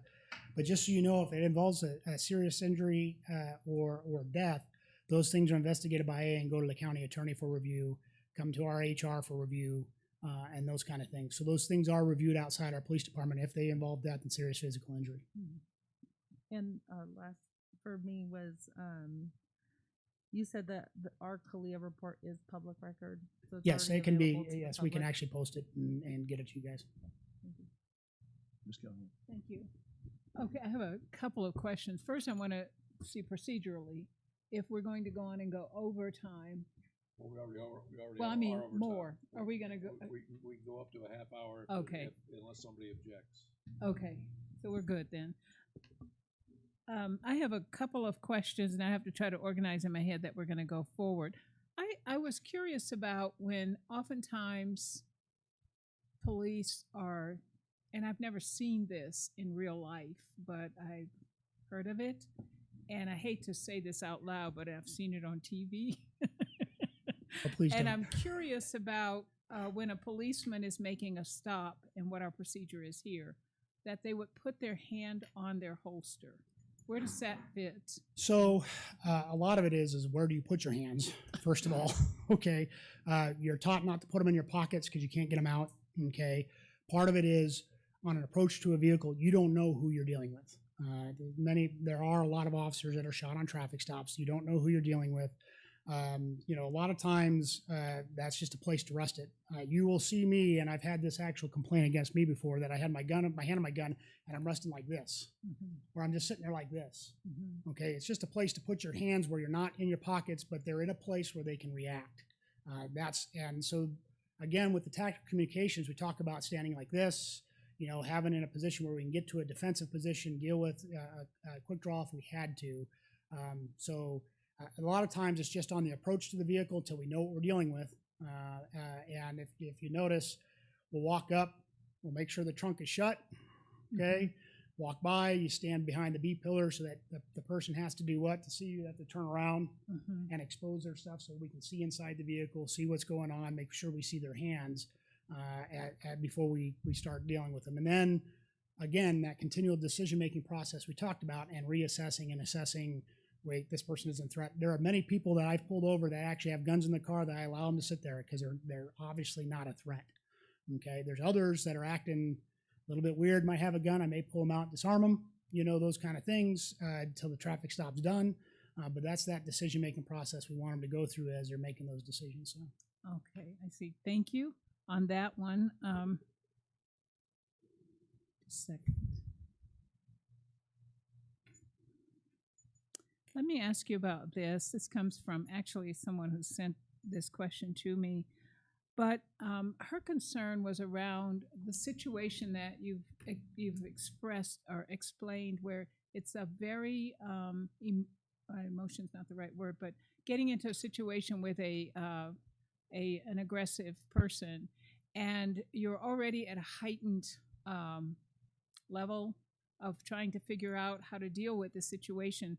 And doesn't that make it more probable that a bad result can happen from a situation like that? I don't believe so, not based on the training. Okay, I think that is a perception based on TV.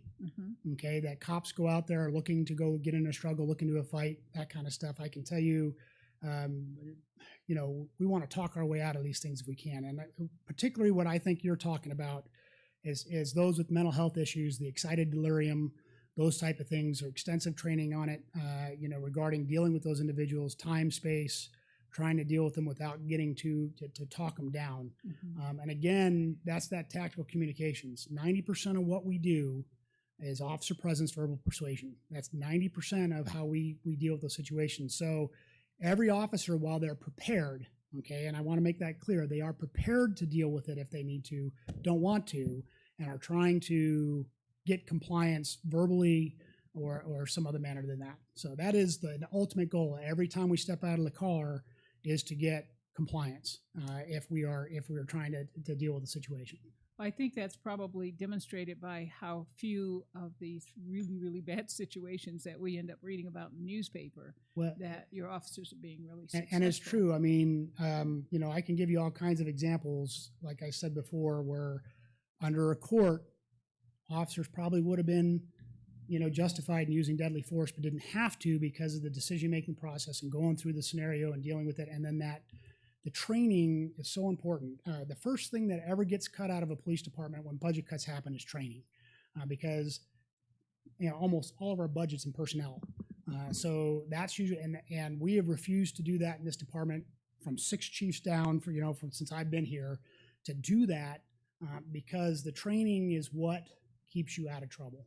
And it's what makes sure that the officers go home at night while doing their job. One of the things that I harp on that I don't like to hear, I do not like to hear people, and I do not like officers to say, the most important thing is that I go home at night. If that were true, they wouldn't do this job. They would not do this job if that were the absolute truth. Why would you go into an active shooter situation if the most important thing for you to do is to go home at night? We have a job to do. Okay, we're going to do it as safely as possible. And so we want to make sure that they have all the tools, all the training, all the ability to make those decisions so that they get the best outcome and still go home at night and still protect the public. And that's the most important thing as we go through this, that they have a job to do. We expect an officer to take reasonable risk to do their job. I tell every single officer when they hire on in our meeting, you're going to take reasonable risk to do your job. I'm never going to tell you have no risk. That's not the way it is. But we don't want them to take unreasonable risk, and that's where we go. Thank you. And Mr. Mayor, I want to ask you, I have about 3 other areas that I wanted to talk about or ask questions about. And do you want to go into those? You mentioned that this is more about the chokeholds. Well, and so the reason for this was to see if we needed to change anything, and I need to ask our councilwoman to call the session. Are there things that you're going to propose that we change specifically in those? I think there were 3 areas that you originally asked us about. Yes, sir. Yes, and I was kind of trying to listen to the rest of council to see where everybody on council was, but I am not quite sure where they are. So that's that's where I'm at. I will say again, Chief Thrasher and I met at length, and he and I talked over, I think, most of the issues from the NAACP, and came to some pretty, I think, very good conclusions that he's stated during his presentation several times that he was going to change things in the manual. And that's one of the things I want to make sure is clear. Chief, can you tell us specifically the things based on that conversation that you're going to change? Absolutely. Okay. So, first of all, in the definitions, Thank you. I think we need to be very clear and define carotid control technique and chokeholds and what they mean. Yes, sir. So I think that's important, and also in the definitions to add the Department of Justice definition of de-escalation in addition to the traditional form of that de-escalation. So that's in definitions. In our philosophy, we need to add the de-escalation philosophy. Now that's all in our training, absolutely all in our training, but to put it in policy so it just reinforces that. So that's another thing that I think needs to be done. Again, when we get to our control technique section, basically it starts off that once an officer determines to use physical force, the control technique will be used dependent on the reasonable officer's perception of resistance. I believe adding just before that sentence, the philosophy of de-escalation is emphasized in all subject management. However, once an officer decides to use force. So again, reinforcing everything we do, that every step. So as I'm applying, say, a hard empty hand control, or if I have to use a baton, I'm still trying to de-escalate at the same time. It can be difficult. That's why the training is so important. In the carotid control techniques, my recommendation is to add chokeholds into that definition because, again, they are different. And then change that to the same definition we use for using a firearm, okay? So right now it reads the control technique is not authorized except when officers are faced with a deadly force situation. Obviously, I think there's some confusion of what we mean by that, okay? So my recommendation would be the carotid control technique and chokeholds are not authorized except to protect the officer or another person from imminent death or serious physical injury. That is the same statement that we use for firearms. And again, it is my belief and my recommendation that you don't take any tools away from somebody in a deadly force situation. When their life is in danger, the life of a third party is in danger. I think, so, you know, the best way I can say it is chokehold or shoot them.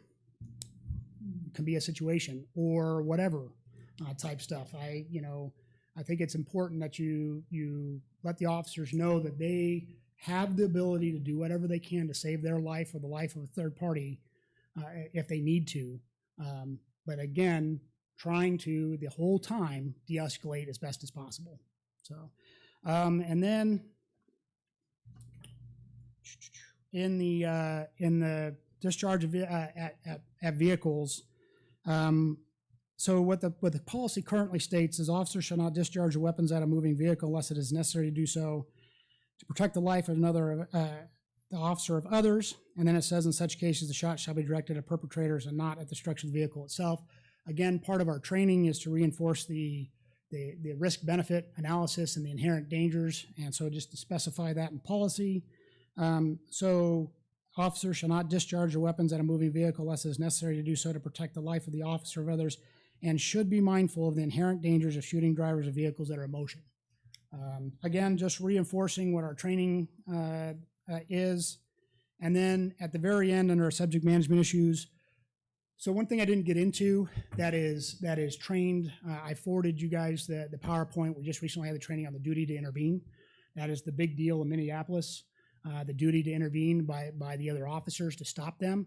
That is actually a federal requirement we get trained on every single year, but to put that specifically in policy, in our subject management policy, and in our code of conduct. And what that means is that under the laws, when there's a realistic opportunity, officers have a duty to intercede when fellow officers violate the constitutional rights of a person, including the unreasonable use of control technique. And the reason why I say that is this is for any constitutional violation. So if I'm violating somebody's rights to a search, we still have a duty to intervene. It's their constitutional right. So overall, those are the changes that I would recommend as part of our policies. And the question I'll ask for the council, do we have any objections to the chief making an appropriate amendments that he stated? Okay, so the way I'd like to see you do this, chief, is you take the time to do it right. We have a report that we get from the city manager that you participate in on a regular basis. When you have that verbiage in those portions of your subject management, when they're clarified either as a whole or as piece by piece as you work through it, I would like you to put that there so the council can be appraised at where you stand and give us a chance to just review what that language is. I will do, Mr. Mayor. Okay. Any other questions for the chief? You go first. Okay, thank you. Because I did have several other areas, I would like for us to meet again and chat with Chief. Oh, we have a chat with Chief. And discuss a few other things. I'd like for us to talk a little bit more about the review board, a little bit more about mental health, the community and trust, and racial equity in our community. And I think we could have a kind of a chat about these issues. Mental health and racial equity are very big subjects. Yes, they are. We could actually spend days in seminars on those. So I would need you to come and kind of give me a finer scope, more Okay. focused. Okay, on those Because two. obviously, yeah, on those two at least. Some of the others we probably can have. You know, I don't want to do one meeting for 90 Actually, minutes and try to do all four of them. Obviously, My racial equity question is very simple, actually. I just wonder, do you have any particular training on racial equity? We have bias training every year. Bias training. Bias training and determining both and for us about it's basically to prevent bias-based policing and that racial equity and understanding what our biases are, because every one of us has biases regardless of who we are regarding certain things, and to recognize those things. And of course, the key is in the training is to make sure they don't influence your duties. Okay. That's essentially was my question there. okay.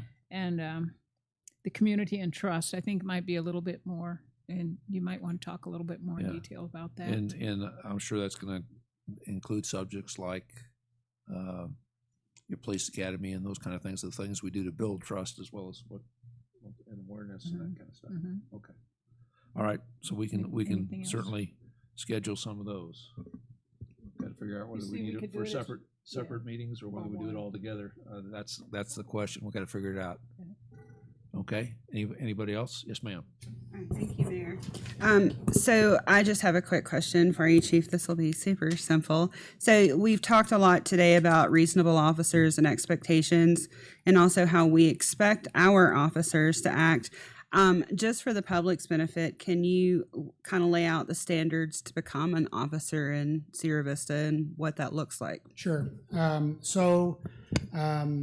Obviously, the basic thing is everybody has to meet the minimum standards set by the state, which is the Arizona Peace Officer Standards and Training Board. By statute, they outline by administrative code the minimum standards to be a police officer, which things like high school diploma, 21 years old.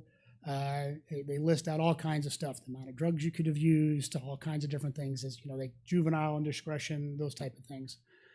And then obviously departments and cities can set higher standards, which we do with our college requirement. Okay. That's one of the things. The biggest thing, so as part of the process, they turn in their application. Do they meet those minimum standards of post? And do they meet the minimum standards for the city? They go through, they come in, they take a physical fitness test. Right now it's the Cooper for applicants that are not certified. If they are certified, they take the peace officer physical aptitude test, which is the reason why we give them the Cooper test, which is push-ups, sit-ups, and run, is because they got to go to the academy and they got to make sure they don't get hurt at the academy and they're in physical shape. They then take a written examination that they have to pass. If they get through that, they have to fill out a background packet, which is very extensive, and that gets reviewed by a commander to determine whether or not they even get an interview. Do they meet the minimum standards regarding that stuff? And does this person seem like they're someone that's going to fit in our culture? Then they go in front of an oral board, which is a 5 people, 4 department employees and human resources. And they go through a series of questions. And the purpose of that is, again, do they meet the minimum standards? But most importantly, do we believe they're going to fit into our culture? Now, let me tell you, when it comes to use of force, it's easier to train a nice person to be tough than a tough person to be nice. Okay, and so, and I say that a little bit because I think we all like to think we're tough, right? But I'm talking about a mean person, right? And those are those type of things you're trying to wean out before they get to you. Okay, so if they pass that, they go through an extensive background. We are going to interview anybody that's ever lived next to you. We're going to interview your family. All the people you've ever worked for come through there. Make sure that there aren't any skeletons in the closet.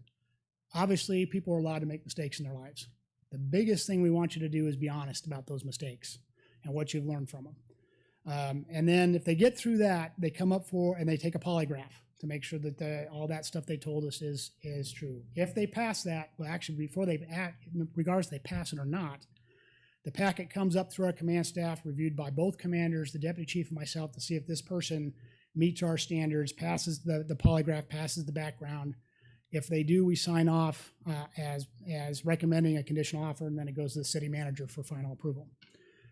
Once they get a conditional offer, they then go through a psychological exam and a medical exam. So you can't do anything medical until they have a conditional offer, and that psychological is considered that. They get sent to a police psychologist that does the standard exam on them. And the medical, they have to make sure they meet all the post requirements on their medical. If they pass both of those, then they get the final offer, and then they end up going to the academy. Now, the most important part of any of this is not really the academy. The academy is just basics, right? When they get out and they get into field training, there's 2 things we're trying to do. One's orientation, which is how do you do your job? But the biggest and most important is socialization into your culture.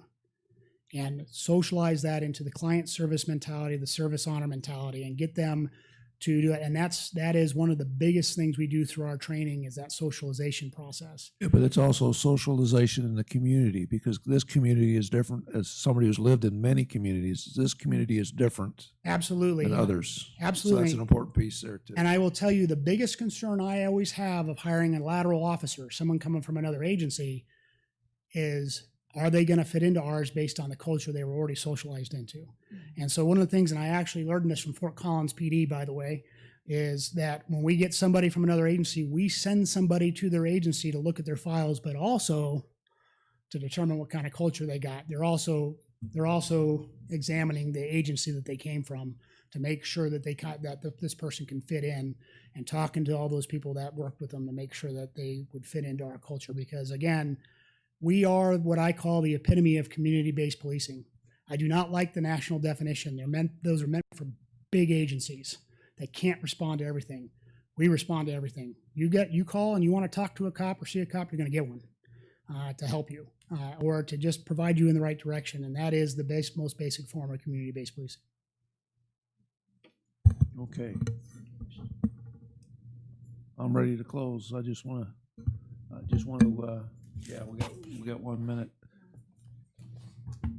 Sir, did you? I did, but are we out of time? Yeah, we got Five? one. We got 1 minute by the real clock. Oh, that's not the bad. Well, Well, just and- for future, could we Okay. just say for future Okay. discussion, was you talked a lot about how hard we work to establish our own culture, and I've expressed this before, and I guess I'll just say say it again. But a discussion about there are a lot of officers from multiple agencies who respond to calls inside of Sierra Vista, who interact with citizens inside of Sierra Vista, and they don't have the same training as our officers or the culture of our officers. And so if there's any, I don't know, I guess the discussion around that, or how how we work with them efficiently and well, to try and show that that's the culture we have in our city, I guess. So really all we can do is show by example, because I don't have any control over any particular Yeah. agency. It's just Well, how we do business. But the thing is, we need to share what we're doing that are good things with the sheriff's department and the state police as well. Which we do in quarterly Yeah. meetings with all Yeah. the leaders and how we operate. And we have those meetings, but again, it's still up to them to operate in a particular way. You know, we set the example. Now, if they're on our scene, and that we may end up directing them to do something differently if they're on our scene, you know. But if we're on their scene, it's the same way, right? So. Okay, well, thanks you, Chief. Thank you, Mr. Isom. I just want to make a comment about the quality of the police force. I know a young lady who was a great young lady that applied for the police force, and she went through all the processes, and I don't know what caused her to drop out. But right now, she is a very successful FBI agent. So that should give you an idea of the quality of people that we're looking for. With nothing else before the council, meeting's adjourned.